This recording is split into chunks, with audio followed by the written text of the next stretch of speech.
ભોરિયા ગામે લાકડા લેવા ગયેલા 3 યુવક પૈકી એક 21 વર્ષીય યુવક ઓલણ નદીમાં તણાયો. બારડોલી ફાયર બ્રિગેડ અને મારિયા ફાઉન્ડેશન કાંકરિયાના તરવૈયાઓ દ્વારા શોધખોળ ચાલુ.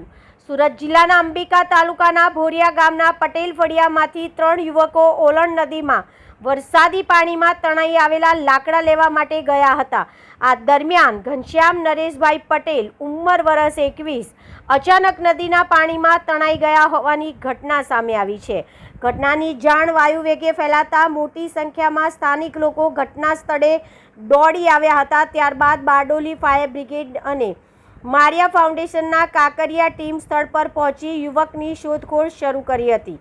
ફાયર બ્રિગેડ અને મારિયા ફાઉન્ડેશન કાંકરિયાની ટીમ દ્વારા સતત રેસ્ક્યુ અને સર્ચ ઓપરેશન હાથ ધરવામાં આવ્યું હોવા છતાં યુવકનો પત્તો લાગ્યો નથી. ઘટનાને પગલે પરિવારજનોમાં ચિંતાનો માહોલ છે અને સમગ્ર વિસ્તારમાં શોક અને ચિંતા વ્યાપી ગઈ છે. Bureau chief Hanif Khan Mahuva, Ambika.